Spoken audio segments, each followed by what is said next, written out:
Hey, hey, hey, criaturitas, bienvenidos a Incorregible. Aquí las ideas rebotan y pensar ya no es tan seguro. Soy María Salazar y hoy cae en la trampa José Doña. Abróchense los cinturones, que lo volteamos. Bueno, ¿cuál es la esencia? Hola, buenas tardes. Mira, mi esencia yo suelo considerarla como una amanecida. La amanecida porque me queda todo el día por delante y yo me considero un privilegiado porque me he dedicado toda mi vida a hacer lo que más me gusta, que es hacer maquetas. Yo al principio estaba un poco perdido, una bala perdida que se dice, y me metí en muchas cosas. Dejé los estudios con el bachiller superior y me metí a trabajar con un carpintero, pero no acababa de convencerme. Después estuve en un taller de plástico, aprendí a trabajar un poco con él. Después estuve en una escuela de decoración que saqué muy buenas notas y el premio a esas notas fue mandarme a un estudio de unos arquitectos, de Pedro Cruz Oñón y de Manolo Cornejo, para descanse. Entonces allí me supe interpretar planos, me dieron mi primera chance para hacer alguna maquetilla, pero bueno, tampoco me gustaba mucho el trabajo de delineante que estaba haciendo allí. Por ayuda de mi padre me mandó a un taller de maquetas, que era Carmelo Heredia, también en paz descanse el pobre. Y allí me di cuenta de que me había estado preparando para ser maquetista, porque sabía un poco de madera, sabía un poco de plástico, sabía un poco interpretar planos, sabía todo lo necesario para poder dedicarme a hacer maquetas. Y bueno, hasta la fecha, que son 45 años de nada. Que se dice pronto. O sea que la vida más o menos hizo contigo como tú con las maquetas, ¿no? Empezó a poner un poquito por aquí, un poquito para allá y quedaste... Me moldeó. Perfecto, ¿no? Sí. Pues te voy a preguntar de las maquetas, ¿cuál fue la primera, si eres capaz de acordarte? ¿Y qué sensación cuando la terminaste? ¿Te sentiste orgullo? ¿Dijiste, uy, no, la criticaste mucho? ¿Cómo fue? Pues mira, una de las primeras maquetas que hice, que me acuerdo perfectamente, fue una en la que se veía la Plaza España, con un poco del casino, un poco de la esquina de Casa Basi, y se trataba de un señor que no sé, ni me acuerdo cómo se llamaba, ni cómo llegó, tenía, por lo visto, el tranvía original que estaba en la parada que había enfrente del casino. Ni sé en qué fecha sería, pero quería representar un poco el contorno de dónde quería él ubicar el tranvía ese para ver si le daban permiso para montar vale. ahí una especie de terraza. Pues, ¿cuál fue mi sorpresa? Que al día siguiente, cuando entregué la maqueta, apareció en el periódico en primera página y decía... Uy. ¡Ay, Dios! ¿La primera? Sí. O sea que ya para ti eso me imagino que habrá sido como reafirmar que era lo tuyo. Un subidón. ¡Qué maravilla! Tiene que ser complicado, me imagino, trabajar tan pequeñito y que creo que la gente a lo mejor no valora la complejidad de elegir los materiales adecuados, de trabajar en las proporciones, porque sí, muy bonito recrear esto, pero hay que darse cuenta de que hay una ciencia detrás, ¿no? Sí, hay que preparar un poco y más que nada la experiencia es lo que te va diciendo un poco qué tipo de materiales tienes que utilizar, las texturas que puedes utilizar, adaptarte a las escalas a la que quieres realizar el modelo. Todo eso influye a la hora de decidir qué materiales y qué no materiales te interesa utilizar, ¿no?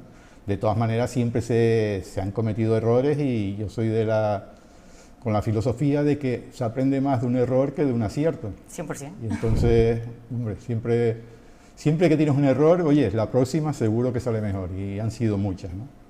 Y a la hora de, por ejemplo, traspasar, pues tengo que hacer esta ciudad en concreto, por ejemplo, y tengo que hacer una maqueta, ¿cómo decides qué elementos incluyes y qué elementos dejas fuera?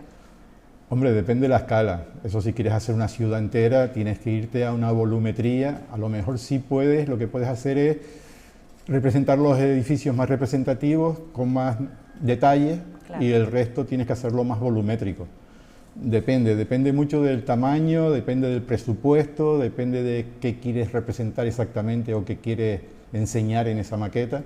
Te adaptas un poco, hombre, eso normalmente el arquitecto o el diseñador o el señor de la inmobiliaria tiene una idea más clara de lo que te quiere mandar a hacer, ¿no? Tú te adaptas, normalmente siempre te adaptas a lo que quiere el cliente, ¿no? ¿Y crees que eso corta la creatividad? Que es algo que a mí siempre me ha dado como... Yo creo que la profesión de maquetista es, yo diría que es más técnica que de artista. Vale. ¿No? Tienes un halo de artista, pero lo veo más técnico, ¿no? Tú más o menos puedes aportar tu forma de trabajar o tus materiales que conoces o tus formas de acabado, pero normalmente te dirige el que lleva el proyecto, ¿no? Y te dice, Claro. mira, yo la quiero así, así. Tú sí que puedes aportar tus ideas para, oye, pues mira, yo creo que puede cambiarse esto, o puede cambiarse lo otro, o te propongo hacerla en madera, o te propongo hacerla en metacrilato, te propongo ponerle luz, te propongo hacer una proyección, puedes proponerle mis cosas y después luego el cliente es el que te da el ok, o se cierra en banda y lo tiene muy claro, que eso tampoco es malo, porque hombre, trabajas con un concepto que él tienes claro, pero bueno, se trata siempre de un más y menos, intentando darle al cliente lo que quiere, ¿no? ¿Te ha pasado alguna vez que algún cliente se emperre en un material en concreto, por ejemplo, que es completamente inviable para usar y has tenido que vértela? A mí algunos clientes me han pedido, perdón, me han pedido madera, y ese es un material del que yo intento escaparme si puedo. Queda muy bien el acabado en madera, pero requiere un trabajo extra porque la madera es un material vivo y depende de los grosores que trabajes, pueden existir pandeos, alabeos, y entonces eso es un hándicap a la hora de hacer una maqueta con madera, ¿no? Tienes que buscar una madera muy dura y que esté muy bien curada si quieres llegar a tener una maqueta sólida en sí, ¿no? Claro. Ese es el problema de la madera, que oye, queda muy bien, el resultado es muy bonito, muy atractivo, muy cálido diríamos, pero el hándicap es que tienes que trabajar de una forma muy precisa para que no existan esos problemas que te he comentado, ¿no? ¿Alguna vez te ha sacado de quicio tener que hacer un elemento muy pequeño, por ejemplo, o algo en concreto que se te ha complicado demasiado? Siempre, siempre. Siempre. Siempre hay problemas. Cada maqueta es un mundo. Claro. Entonces depende de la maqueta, depende del grado de definición, depende de los grosores que vayas a trabajar. Siempre es un reto que te tienes que enfrentar y a lo mejor eso es lo que nos gusta a los maquetistas, ¿no? Siempre experimentar Hombre, claro, retos el reto nuevos, ¿no? tiene como su chicha. Y hablando de retos, te van a conocer especialmente por Pueblo Chico, porque claro, de repente un proyecto que a lo mejor no pareciera que diese para la gran locura, se convierte en un parque temático a la altura del turismo de Siam Park. Entonces, ¿cómo fue toda la experiencia de Pueblo Chico? Mira, cuando llegó Pueblo Chico, se dirigieron a mí y al principio yo estaba un poco asustado porque eran maquetas que iban a estar en exteriores. Y el problema en Canarias es que la incidencia solar es muy fuerte, entonces tienes que saber sobre qué estás pisando porque es complicado el mantenimiento de una maqueta que va a estar en exteriores.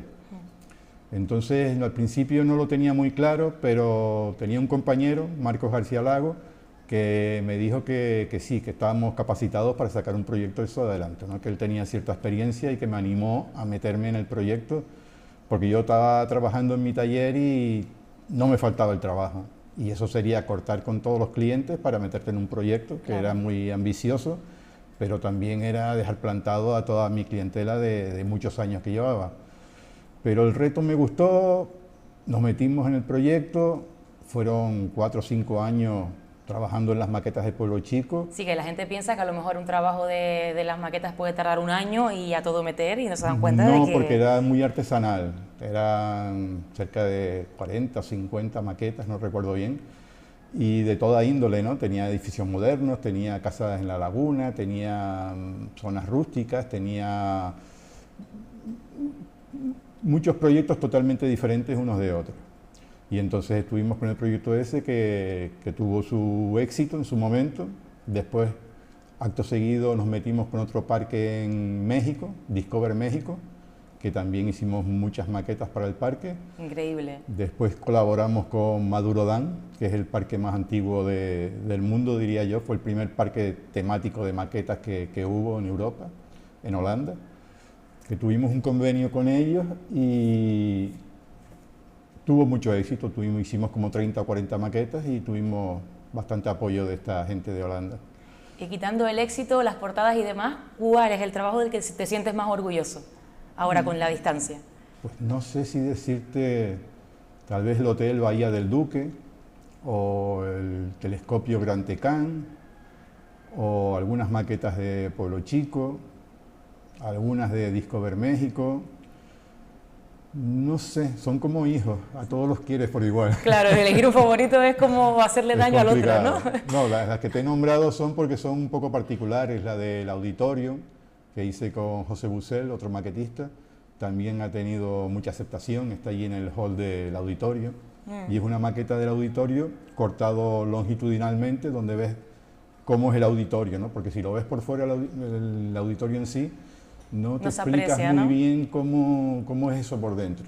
Entonces, el director Daniel Cerezo me ha dicho, el gerente Daniel Cerezo me ha dicho que tiene mucha aceptación, sobre todo en las visitas guiadas, porque es lo primer paso que dan cuando visitan el auditorio, es ver la maqueta, para así poder ver un poco el espacio que hay en la maqueta, ¿no? Se explica muy bien el proyecto con la maqueta, que es para lo que muchas veces se hace una maqueta, ¿no? Para explicar el proyecto. Para explicar.